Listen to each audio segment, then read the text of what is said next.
বিধাননগর পৌরসভার ৩৫ নম্বর ওয়ার্ডের একাধিক বিল্ডিং পার্শ্ববর্তী বিল্ডিংয়ের দিকে হেলে পড়েছে এবং একটি বিল্ডিংয়ের কার্নিশ ছুঁয়েছে অপর একটি বিল্ডিংয়ে।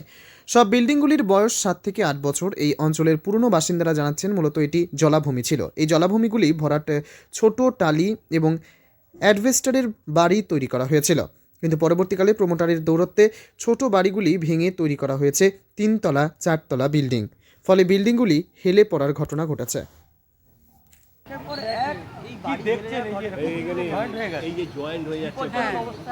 হ্যাঁ, আমি তো দেখছি। আমি এতদিন এখানে যাই কোনো দেখিনি, আর এরকম জয়েন আমি আজকেই প্রথম দেখছি। সত্যি এটা মানে করাটা উচিতই না। ওরা জানলা খুলে এদের জানলা অসুবিধা হবে তো না? হচ্ছে কিন্তু বিপজ্জনক অবস্থায় কি এই ধরনের বিল্ডিং হওয়া উচিত? না, এরকম হওয়া উচিত না, একটু গ্যাপ রেখে করা উচিত। জীবনহানি ঘটতে পারে। হ্যাঁ, কখন এই বিল্ডিং এর উপর মনে হচ্ছে হেলান দিয়ে দাঁড়িয়ে রয়েছে। এই বাড়ির একজন গৃহকর্ত্রী বললো যে হেলে গেছে। তাহলে হবে, হয়তো হেলে গেছে। এতদিন এখান দিয়ে আসি কোনো দেখিনি বাড়িটা আমি। আচ্ছা আচ্ছা, কি আজকে দেখতে কি পাচ্ছেন? দেখছেন? এখন দেখছি দুটো বাড়ি এক জায়গায় জোড়া। আপনি এখানে থাকেন এলাকায়? হ্যাঁ হ্যাঁ। সুকান্তনগর? এটা কত নম্বর ওয়ার্ড? 35। কোনটা? এটা কত? এটা মনে হয় 35 না 35 হবে। আপনার নাম? আমার নাম জবা মল্লিক। না, এর উত্তর যদি কেউ দেয় আপনারা আমাদের ডিপার্টমেন্টে গিয়ে খবর নিন।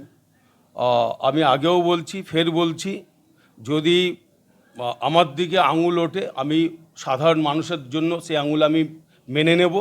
আমি কোনো সাধারণ মানুষ যাদের দুমুঠো আমি খেতে দিতে পারি না, যাদের আশীর্বাদে আমি জনপ্রতিনিধি হয়েছি, তারা বাড়ি করছে কষ্ট করে, আমি বাধা দিতে যাই না।